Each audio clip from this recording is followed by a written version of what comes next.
మనం పతనం అంచుల్లో ఉన్నామన్న సంగతి మళ్లీ రుజువైపోయింది. మనల్ని కాపాడడానికి చట్టాలు సరిపోవన్న నిప్పులాంటి నిజం కూడా ఇక్కడే బోధపడిపోయింది. నిర్భయ చట్టం దేశంలో ఎంతటి మార్పు తీసుకొచ్చిందన్న గణాంకాలు చూసుకున్న తర్వాత మనకిక దిక్కెవరన్న ప్రశ్న ఒకటి గుండె లోతుల దాకా గుచ్చుకుంటోంది. అవును, మన సామాజిక సంక్షేమానికి, మన సాంస్కృతిక వైభవానికి ఇక చావు డప్పులేనా శరణ్యం?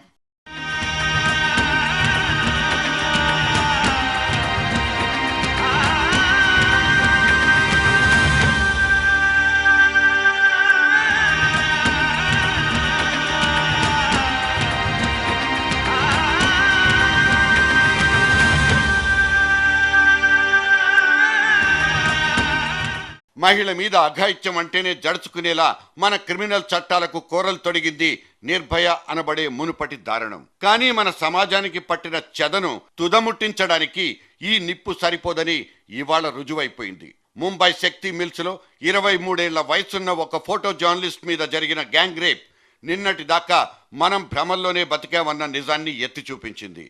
ఒక కఠిన చట్టం తలుచుకుంటే సమాజం సమూలంగా మారిపోతుందన్న పిచ్చి భ్రమల్ని పూర్తిగా తొలగించేసింది. కట్ చేస్తే రేప్ కల్చర్ అనే ఒకానొక విషపురుగు మన సాంస్కృతిక గమనంలో ప్రధాన భాగమై కూర్చుంది.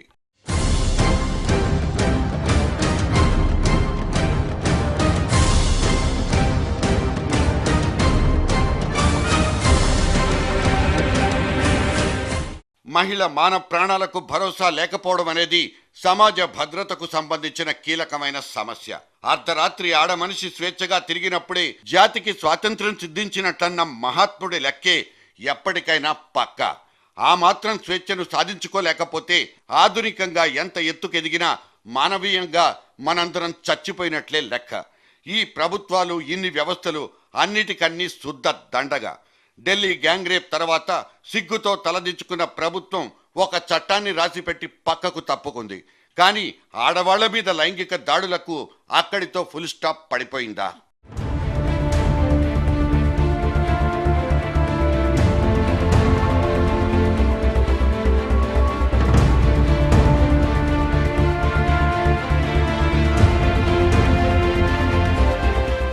ఒక్క ఢిల్లీ నగరంలోనే ఈ జూన్ నెలాఖరు వరకు నమోదైన అత్యాచార కేసులు 806.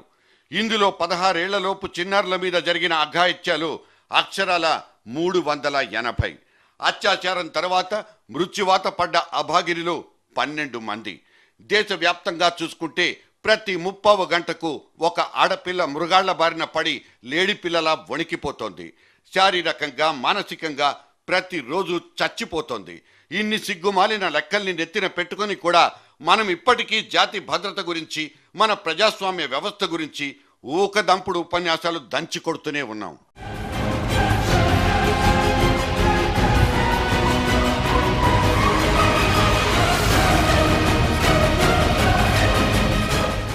జరుగుతున్న నేరాల మోతాదైతే పైకే ఎగబాగిపోతోంది. నేరాల సంఖ్యలో తగ్గుదల నమోదు చేసుకున్న దాఖలా ఇక్కడ లేనే లేదు. ఇదే సమయంలో నేరం నిర్ధారించబడి శిక్షలు మంజూరైన కేసుల శాతం అయితే 5 దగ్గరే ఆగిపోయింది. అంటే 100కి 5 కంటే ఎక్కువ కేసులు శిక్షల దాకా సాగి రాలేదన్నమాట. సో మన చట్టాలు ఎంత చురుగ్గా ఉన్నా వాటి అమలు మాత్రం అత్యంత పేలవంగా ఉంది. పైగా కొత్త చట్టాలు పుట్టుకొచ్చినా కఠినతరమైన శిక్షలు పడిపోతాయన్న భయం మాత్రం నేరస్తుల గుండెల్లో కనిపించడం లేదా? గత డిసెంబర్ 16 నాటి ఢిల్లీ గ్యాంగ్ రేప్ తర్వాత దేశంలో ఇబ్బడి ముబ్బడిగా రిపోర్ట్ అయిపోతున్న నేరాలే దీనికి సజీవ సాక్ష్యం. మారుమూల ప్రాంతాల్లో కాదు, నిర్భయ తరహాలోనే బహిరంగంగా బస్సులోనే జరిగిపోయిన అత్యాచారాల్ని మన పేపర్ల మీద మళ్లీ చదువుకోవాల్సిన దుస్థితి. సగటు మహిళకు సేఫెస్ట్ హెవెన్ గా చెప్పుకున్న మన ముంబై నగరమే దారుణాతి దారుణాలకు నిలయాలైనప్పుడు మార్పు గురించి మనం మర్చిపోవడమే మంచిదనిపిస్తోంది. ముంబై శక్తి మిల్స్ లో ఫోటో జర్నలిస్ట్ మీద దారుణానికి ఒడిగట్టిన అగంతకులే అంతకుముందు మరిన్ని అత్యాచారాలకు పాల్పడ్డారన్న వార్తలు మనల్ని మరింత వణికించకుండా ఎందుకుంటాయి? సో మనం నిర్మూలించుకోవాల్సింది నేరాల సంఖ్యను కాదు, మనిషిలో వేళ్లునుకుపోయిన నేర స్వభావాన్ని, దాన్ని ఎగదోస్తున్న ఈ ముతక మాధ్యమాల్ని. That's it.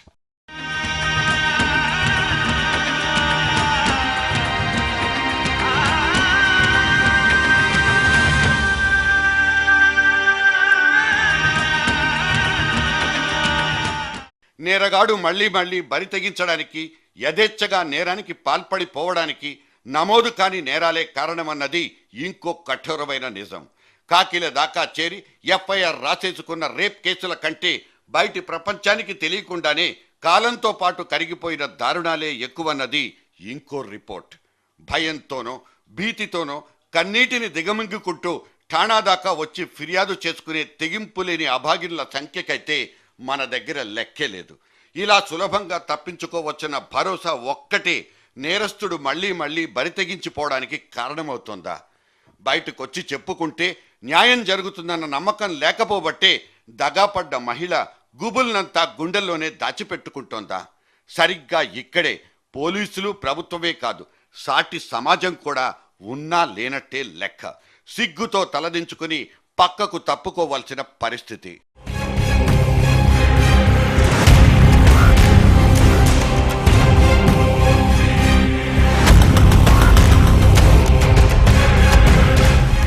మొన్నటి ముంబై దారుణం తర్వాత రేపిస్టులకు ఉరిశిక్షలే మ్యాండేటరీ అంటూ పార్లమెంటులో మన ఎంపీల గుంపంతా ముక్త కంఠంతో గొంతు చించుకుంది.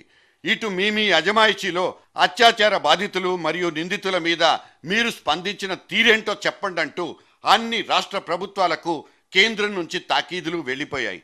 కానీ ఈ తాటాకు చప్పుళ్ళన్నీ మనం ఎప్పటి నుంచో చూస్తున్నవే.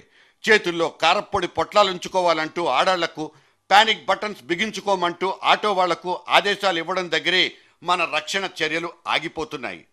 మారుమూల ప్రాంతాలకు వెళ్లాలనుకునే మహిళా జర్నలిస్టులు ఎస్కార్టును వెంటబెట్టుకోమన్న మహారాష్ట్ర హోంమంత్రి గారి సూచన దీనికి పరాకాష్ఠగా చెప్పుకోవచ్చు.